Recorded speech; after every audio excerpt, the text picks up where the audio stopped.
This is my buddy Sean's car. It was for free. It was a registered car, and it was also his track car. Unfortunately, it made its way into the junkyard, and I mean, he stripped it for all its good stuff, but this is the reason why I wanted it. Board for LS motor, but came to the resting grounds first. Why would somebody get rid of a cage S13? Damn. What's going on, you guys? Welcome back to the garage, and we spent our morning in the junkyard checking off some lists for some things that we need. Got some injectors, got some plugs, got the female end that I need for the multi-point conversion to go into the cabin, so it'd be a quick disconnect rather than a hard wire. I came up with a sparkle steering wheel that is super bent to smithereens, and this thing is some real tough material, so I know it ain't fake. Made in Italy, not sure if sparkle came from there. And then you got the engraved sparkle. So what I'm gonna do is I'm gonna heat it up and I'm gonna straighten it back out, but that is not what I'm doing today, because today we are supposed to be buttoning up the sedan, although we still have a ton of things to do.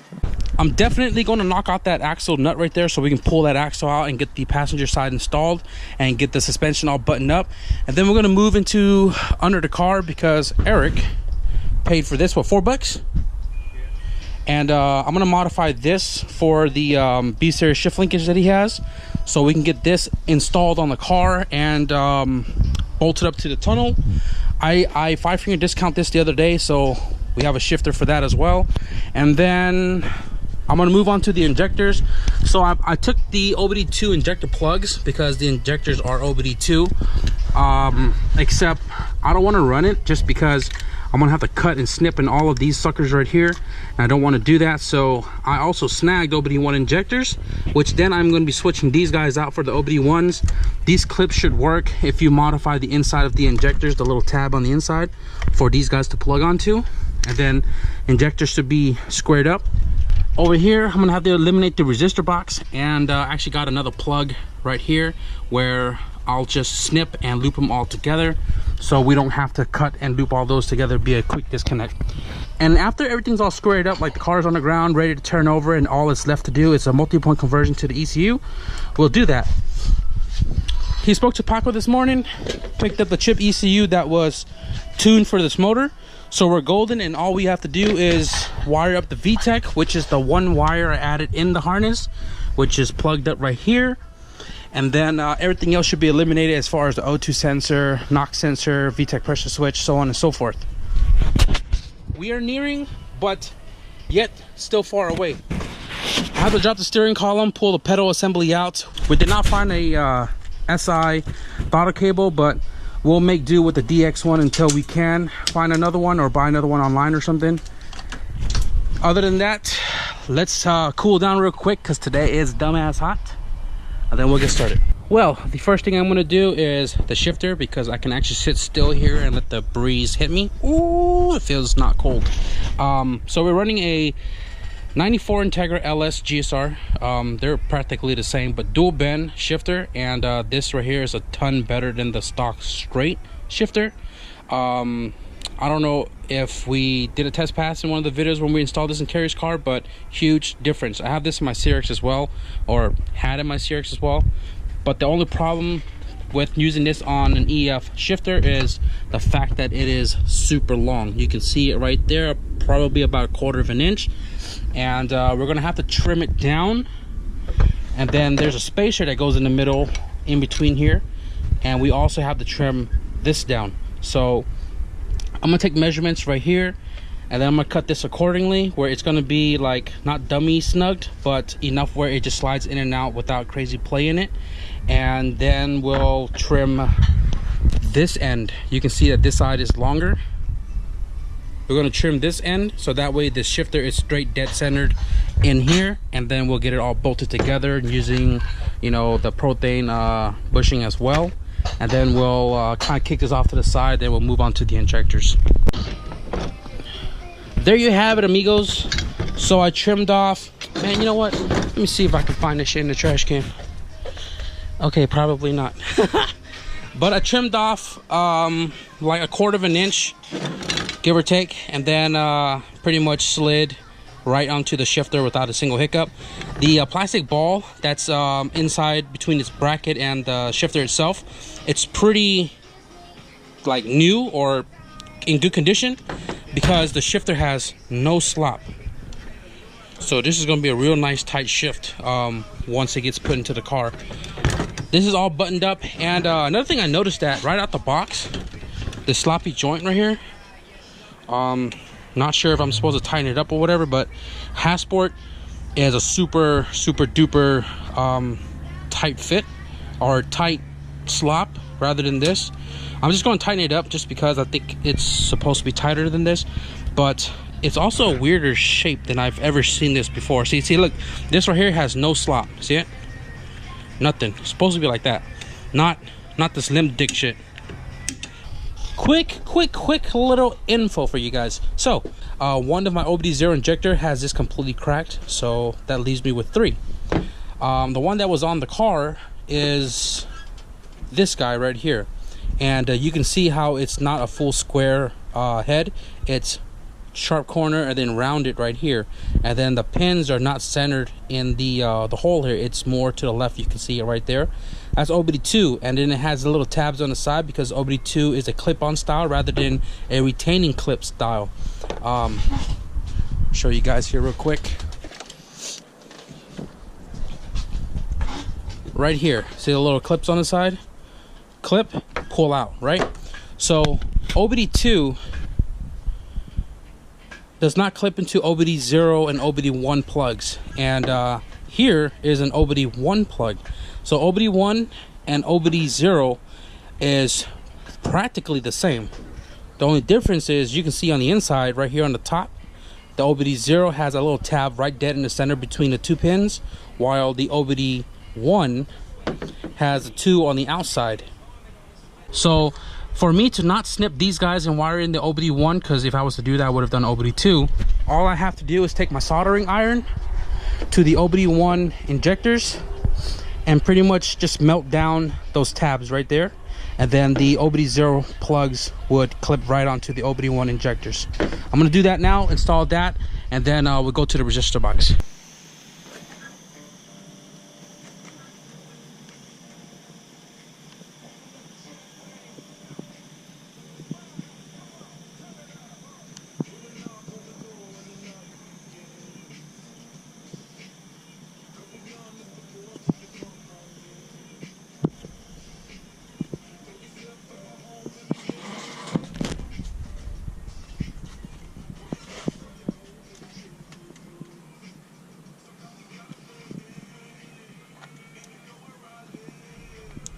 Clipped and clipped. Booyah!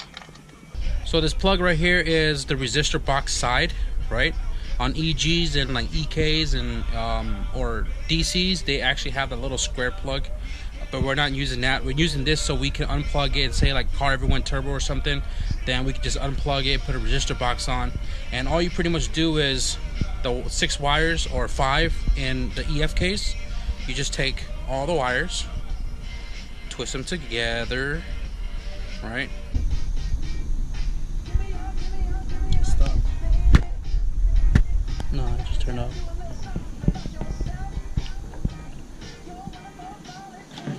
This right here is just to make sure that these suckers are not gonna come off, and then you shrink it.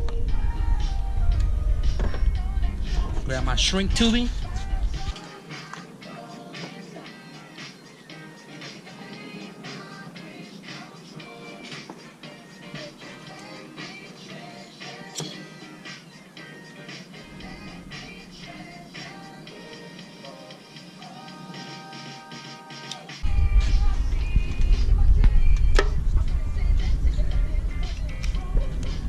Resistor box delete, and now we can run OBD1 and OBD2 injectors.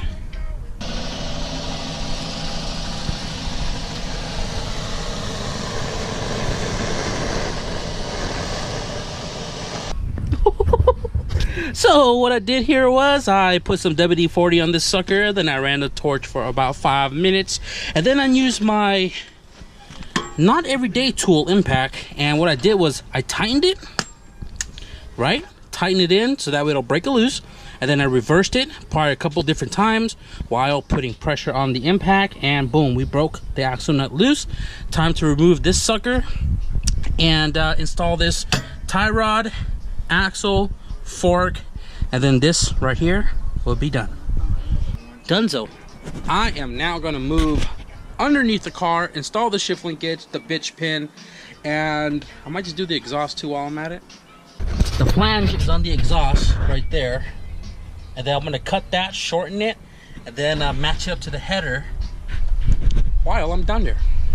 And then once we're finished with that, we'll move into removing the pedal assembly and all that. You don't have the correct auto cable bracket? Make one. So this one right here is custom. Just made it.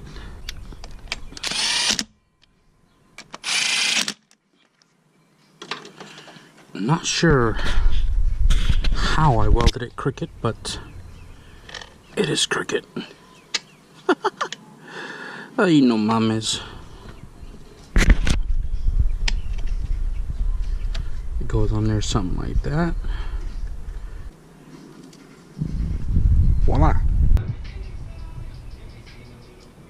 Got the front portion of the shift linkage installed, and for the auto to manual conversion, the rears for this bushing right here, I'm sorry if you can't see it because I'm upside down, there's no holes for these two 12mm and the bracket. If you push it all the way up to the top, obviously it doesn't line up with any of the holes, and the two existing holes that are right there, it's too wide apart. So what I'm going to do is I'm going to put my drill up here and try to get this to be centered between those two holes right there, and then I'm going to drill it through, and then put 12mm up top, and then use the 12mm that came off the manual transmission car right here. These are the bolts for it, and then like I said, the bracket. And then once I get that squared up into place, shift linkage should be done, and then I'll move on to the exhaust. It's literally like 1.5 inches longer on the cat side, so I'm gonna cut the cat side, put a donut on there, shorten it, bolt it up, and then tack it, double check it, then fully weld it.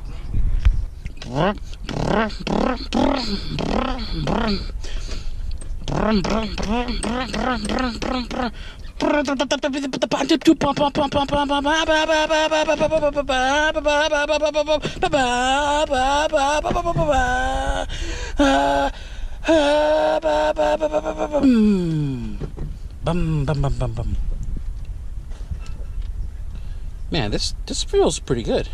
Like, it's pretty goddamn solid. Here's the two new holes.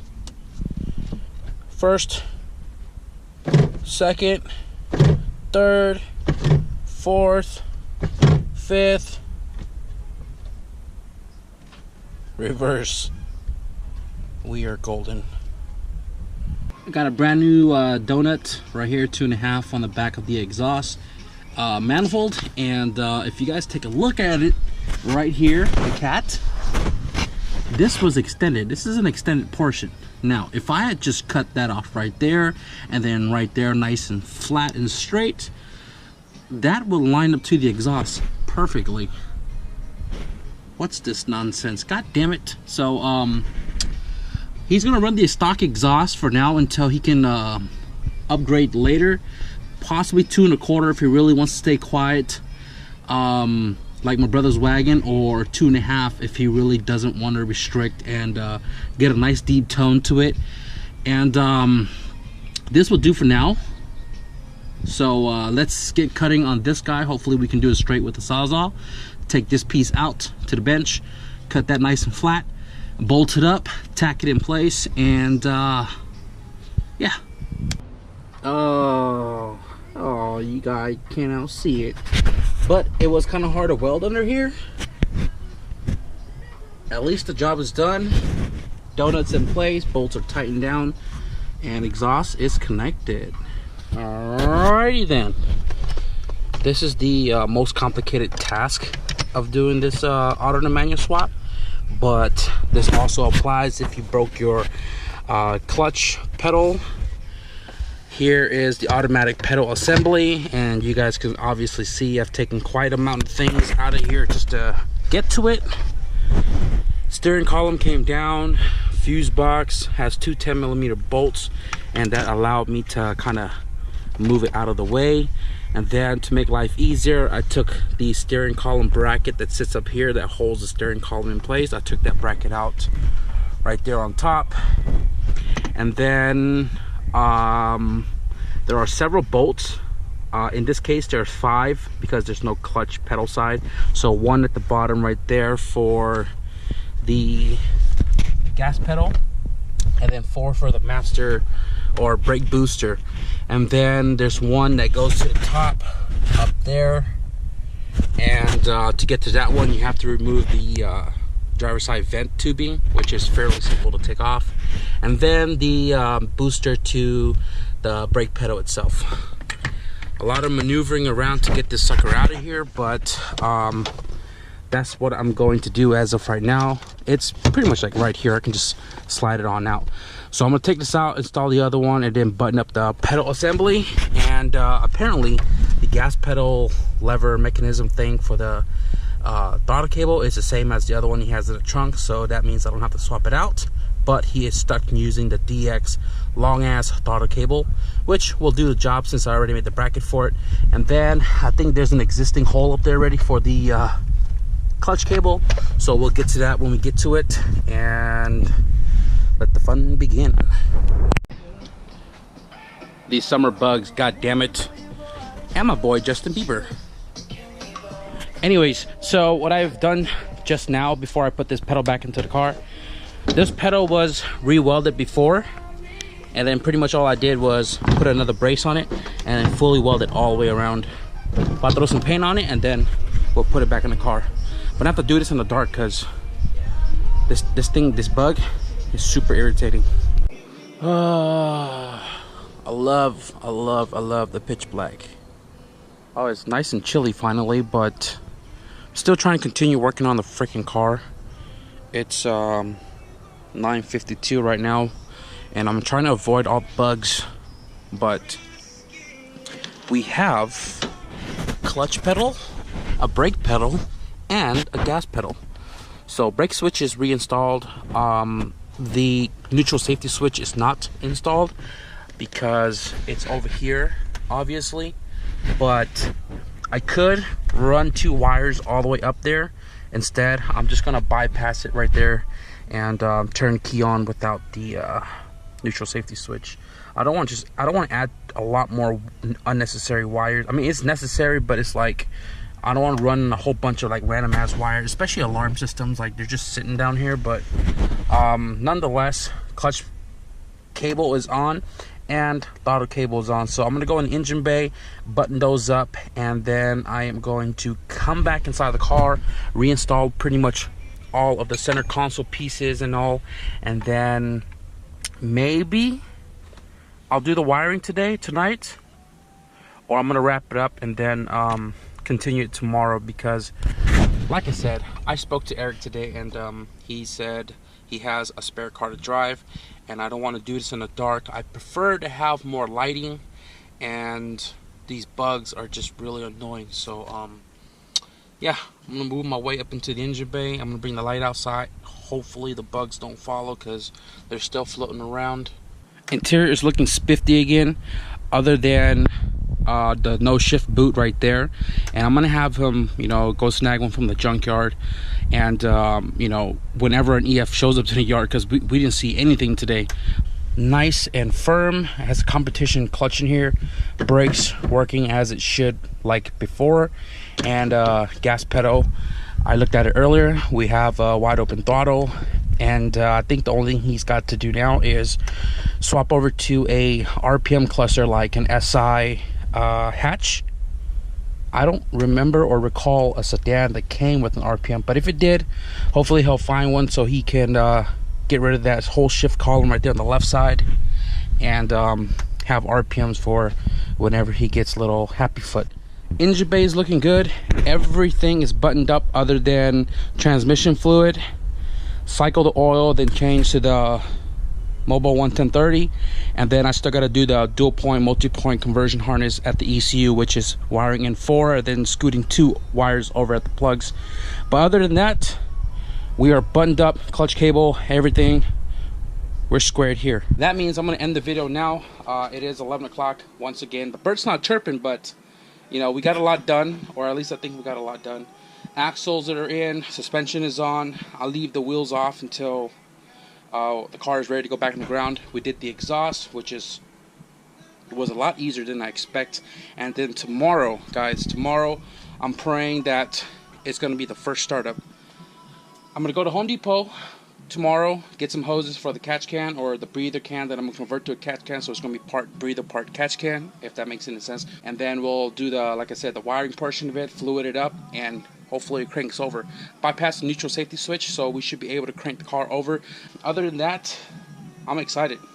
We're ongoing 3 days, and tomorrow's going to be the 4th and hopefully the last. And then I'm going to fill up the coolant while the car is on so we can burp it out. With that being said, guys, I hope you enjoyed this video. Please stick around for tomorrow's, hopefully, first startup video, and peace out.